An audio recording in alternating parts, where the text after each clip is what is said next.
So hello everyone. बेटा कल जो है हम लोग यहाँ तक पढ़ चुके थे, डिस्प्लेसमेंट और पाथ लेंथ तक। ठीक है, एक बार इसको देख लो, रिवाइज फिर से करा दें। पाथ लेंथ क्या होती है? Path length is total distance travelled.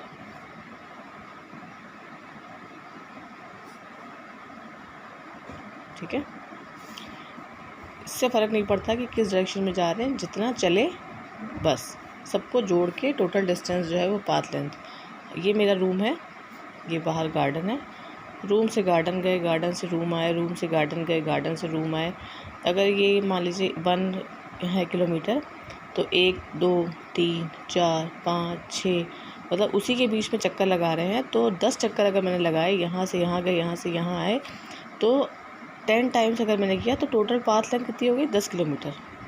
ठीक है, ये फ़र्क नहीं पड़ता है कि हम उसी के बीच में घूम रहे हैं या जहाँ से शुरू किया था वहीं वापस आ गए अपने रूम में। नहीं, चले कितना, तो जितना चले वो सारा ऐड अप होता जाता है। That is known as path length या डिस्टेंस। इसके अपोजिट डिस्प्लेसमेंट। डिस्प्लेसमेंट ये नहीं फोकस करता कि आप कितना चले, उसको इससे मतलब नहीं है कि आपने कितना चला, उसको ये बस मतलब है कि आप फाइनली रुके कहाँ पे हो, आपकी फ़ाइनल पोजीशन क्या है। ठीक है, सपोज़ वही एग्जांपल लूँगी, ये रूम है, ये गार्डन है, 1 किलोमीटर की डिस्टेंस थी, रूम से गार्डन गए, गार्डन से रूम आए, रूम से गार्डन गए, 10 चक्कर मैंने लगाए। उसके बाद मैं यहाँ के बीच में फाइनली रुक गई यहाँ पे। तो अब मैंने पूछा कि मेरा डिस्प्लेसमेंट क्या हुआ, तो वो ये नहीं काउंट करेगा कि हम 10 किलोमीटर चल चुके हैं। नहीं, यहाँ कहाँ रुकी हो? बीच में रुकी हो, यानी 1 किलोमीटर का आधा, हाफ़ किलोमीटर। तो तुम्हारा डिस्प्लेसमेंट कितना है? तुम्हारी इनिशियल पोजीशन से हाफ़ किलोमीटर। तो डिस्प्लेसमेंट कितना हो गया? Half kilometre. उसको इससे मतलब नहीं है कि मैंने कितने चक्कर लगाए हैं या कितना मैंने मूवमेंट किया है। उसको बस ये मतलब होता है डिस्प्लेसमेंट को कि आप फाइनली कहाँ रुके हैं, आप अपनी इनिशियल पोजीशन से कहाँ रुके हैं। और जो ये इनिशियल पोजीशन होती है जिसके रिस्पेक्ट में हम अपनी पोजीशन को इवैल्यूएट करते हैं, this is known as a reference point या ओरिजिन। ठीक है, जिसके रिस्पेक्ट में हम अपनी पोजीशन को इवैल्यूएट करते हैं, this is known as a reference point, origin. यही मैंने कल यहाँ पे आपको एक एग्जांपल के थ्रू भी बताया था, जिसमें यहाँ पे O था ओरिजिन, यहाँ P था 360 और यहाँ Q था 240। अब अगर एक कार है या एक कोई पर्सन है, सपोज़ मैं हूँ, मैं यहाँ से चली और यहाँ P पे आके रुकी। ठीक है, तो मेरी पाथ लेंथ कितनी हो गई? 360। ठीक है, यहाँ रुक गई हूँ मैं, तो मेरी पाथ लेंथ कितनी हो गई? 360, और मेरा डिस्प्लेसमेंट भी कितना हो गया? 360। ठीक है, ओरिजिनल पोजीशन से कितनी दूर हूँ? 360। तो इस केस में मेरा पाथ लेंथ भी कितना है? 360, और मेरा डिस्प्लेसमेंट भी कितना है? 360। अब इसके अपोजिट अगर मैं फिर P से Q पे वापस आई, पीछे की तरफ आ रही हूँ, यहाँ पे आ गई, 360 से 240 कितना चल के आई हूँ? 120। अब मैं Q पे वापस आ गई। अब इस पोजीशन पे बताऊँ पाथ लेंथ कितना है। तो पहले कितना चली थी? 360। उसके बाद फिर कितना पीछे चल के आई हूँ? 120। तो पीछे चल के आई हूँ उससे कोई मतलब नहीं है, कितना चल के आई हूँ ये इंपॉर्टेंट है। तो टोटल पाथ लेंथ मेरी कितनी हो गई? 480। लेकिन डिस्प्लेसमेंट कितनी हो गई? कहाँ हूँ अपनी स्टार्टिंग पोजीशन से? 240 की दूरी पे हूँ। ठीक है, तो डिस्प्लेसमेंट कितना हो गया मेरी इनिशियल पोजीशन से? 240। समझ में आ गया? पाथ लेंथ का मतलब जोड़ते जाइए, जितना चलते जा रहे हैं जोड़ते जाइए। और डिस्प्लेसमेंट का मतलब अपनी इनिशियल पोजीशन से कहाँ रुके हैं उससे मतलब है, कितनी बार चक्कर लगा रहे हो उससे हमारी प्रॉब्लम नहीं है। ठीक, आई होप अब क्लियर हो गया होगा आप लोग को। तो नेक्स्ट हम लोग यहाँ मूव कर रहे हैं टॉपिक पे। यहाँ हम लोगों ने छोड़ा था, ये मैंने क्या बताया था कि magnitude of the displacement can be zero. कभी कभी वो ज़ीरो हो सकता है, लेकिन पाथ लेंथ कभी भी ज़ीरो नहीं होगी, क्योंकि आप चलेंगे तो कुछ ना कुछ तो चलेंगे ही, तो जितना चलेंगे वो जुड़ता जाएगा। तो पाथ लेंथ कभी ज़ीरो नहीं हो सकती। हाँ, डिस्प्लेसमेंट ज़रूर ज़ीरो हो सकता है। जैसे ये वाले एग्जांपल में, जब हम ये रूम से गार्डन, गार्डन से रूम कर रहे थे, तो हम अगर जाके वापस रूम में ही आ जाते तो डिस्प्लेसमेंट क्या होता? जहाँ से शुरू किया था फाइनल पोजीशन वहीं पे है, तो final position minus initial position दोनों सेम हो गई, तो zero. So displacement can be zero but path length can never be zero. अब उसके बाद ये नीचे पोजीशन टाइम ग्राफ दिए गए 3, इनको देख लीजिए। ठीक है, पोजीशन को अगर हम वाई एक्सिस पे देखिए, पोजीशन को वाई एक्सिस पे दिखा रहे हैं और टाइम को हम एक्स एक्सिस पे दिखा रहे हैं। अगर हम किसी भी ऑब्जेक्ट की पोजीशन को एक्स से रिप्रेजेंट करके उसको वाई एक्सिस पे शो कर रहे हैं और टाइम को इससे शो कर रहे हैं, तो अगर ये स्ट्रेट लाइन है, स्ट्रेट लाइन का मतलब क्या है, ऐसे पॉइंट्स आए होंगे तभी उनको ज्वाइन करके लाइन बनाई होगी। पॉइंट्स कैसे होंगे, ऐसे ऐसे होंगे, तो यानी टाइम वेरी कर रहा है, टाइम वेरी कर रहा है लेकिन पोजीशन वही की वहीं रुकी है। ठीक है, वाई कोऑर्डिनेट सेम है ना, इसका कोऑर्डिनेट क्या होगा, यहाँ जो टी की वैल्यू, यहाँ जो वाई इसकी वैल्यू, इसका क्या होगा, टी तो बढ़ रहा है, देखिए टी आगे बढ़ रहा है ना, लेकिन एक्स वही सेम वैल्यू दे रहा है, वाई एक्सिस वाला वही वैल्यू दे रहा है। दैट मीन्स ऑब्जेक्ट कैसा है, पोजीशन चेंज नहीं कर रहा है, टाइम के साथ अपनी पोजीशन चेंज नहीं कर रहा है, तो बॉडी कैसी है, रेस्ट पे है। अगर पोजीशन टाइम ग्राफ आपका स्ट्रेट लाइन आता है with respect to position, that means वो शो कर रहा है कि बढ़ते समय के साथ टाइम को अगर हम बढ़ा रहे हैं तब भी ऑब्जेक्ट की पोजीशन चेंज नहीं हो रही है, that means object is at rest. ये आपका स्ट्रेट लाइन ग्राफ आता है इस तरह का। ये देखिए, motion of an object can be represented by position time graph. As you have already learned about it, such a graph is a powerful tool to represent and analyze different aspect of motion. देखिए, for motion along a straight line say x axis, only x coordinate vary with time. पहला देखिए, let us consider the simple case in which an object is stationary. stationary का मतलब rest पे है, रुका हुआ है। ये जो भी बताया मैंने कि रुका हुआ है, यानी 40 किलोमीटर पे वो रुका हुआ है, टाइम बढ़ता भी जा रहा है तब भी वो 40 किलोमीटर के ऊपर नीचे नहीं जा रहा। वाई एक्सिस, वाई कोऑर्डिनेट हमेशा क्या रीडिंग दे रहा है, 40 40 40 दे रहा है, टाइम बढ़ भी रहा है। अगर इस कोऑर्डिनेट की मैं वैल्यू पूछूं इस पॉइंट की, तो क्या आएगी आपकी वैल्यू, 20 और 40। इसकी वैल्यू पूछो तो क्या आएगी, 30 और 40। इसकी वैल्यू क्या आएगी, 40 40। इसकी वैल्यू क्या आएगी, 50 40। यानी कि टाइम के साथ पोजीशन चेंज नहीं हो रही है, that means object is stationary. Stationary का मतलब रेस्ट में। कार स्टैंडिंग स्टिल, रुकी हुई है कहाँ पे, 40 किलोमीटर पे रुकी हुई है। तो किस तरह का ग्राफ आता है रेस्ट पोजीशन वाला, एक स्ट्रेट लाइन ग्राफ आएगा।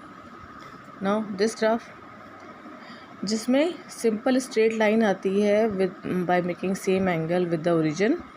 ये आपकी क्या है, यूनिफॉर्म मोशन, यानी कि same distance travelled by same time.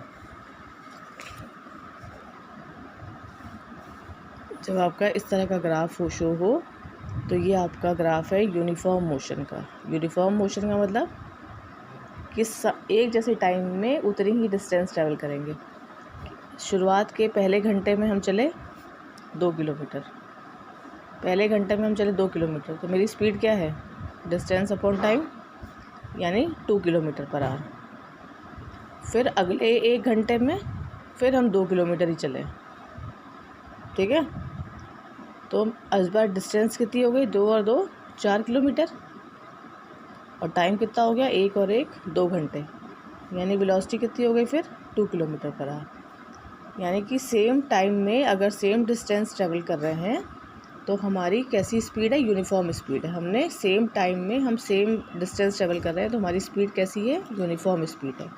और इस यूनिफॉर्म स्पीड का ग्राफ कैसा आता है आपका, स्ट्रेट लाइन, इस तरह का स्ट्रेट लाइन ग्राफ आएगा। फिर से देख लीजिए एग्जांपल। फर्स्ट आवर में मैंने चलना शुरू किया यहाँ से, और पहले 1 घंटे में मैंने 2 किलोमीटर चला, वहाँ जाके हम रुके, ठीक है। तो मेरी वहाँ की स्पीड क्या हो गई, distance upon time that is 2/1, ये स्पीड है मेरी। फिर जहाँ हम रुके थे फिर वहाँ से चलना शुरू किया, अगले 1 घंटे में फिर हम 2 किलोमीटर ही चले। तो अगर मैं अपनी टोटल स्पीड निकालूंगी तो टोटल डिस्टेंस हो गई 4 किलोमीटर और टोटल टाइम हो गया 2 घंटे, यानी स्पीड कितनी आ गई, 2 किलोमीटर। तो इस तरह का आता है, अगर हम सेम टाइम में सेम अपनी स्पीड कवर डिस्टेंस कवर करते हैं तो हमारी वेलोसिटी कैसी है, स्पीड कैसी, यूनिफॉर्म मोशन है, हम वो इस तरह का ग्राफ आएगा। नाउ इन थर्ड केस, ये देखिए थर्ड केस ये है। इस थर्ड केस में ऑब्जेक्ट पहले रेस्ट पे था, ज़ीरो पे था, यानी टाइम भी ज़ीरो था और पोजीशन भी 0 थी, कार रुकी हुई थी। फिर वो धीरे से स्टार्ट हुई, उसने स्पीड पकड़ी और टाइम के साथ उसकी डिस्टेंस बढ़ती चली गई। टाइम के साथ डिस्टेंस बढ़ी मतलब स्पीड रेस कर रही है उसकी, और फिर यहाँ आके सीधी हो गई, यानी उसने टाइम के साथ डिस्टेंस मेंटेन कर ली अपनी। ठीक है, यहाँ से रेस्ट पे थी, धीरे से गियर में गई, एक्सीलरेटर दिया और टाइम के साथ स्पीड बढ़ती गई और यहाँ पे आके वो यूनिफॉर्मली मेंटेन हो गई। ओके, तो ये आपका थर्ड ग्राफ है। इसका एक्सप्लेनेशन देखिए। Let us consider the motion of a car that starts from rest at time t is equal to 0 from the origin O and pick up speed till 10 seconds and thereafter moves with uniform speed till 18 seconds. Then brakes are applied and the car stop at t20 is equal to x, मतलब 0 से 0 पे ही रुकी हुई थी।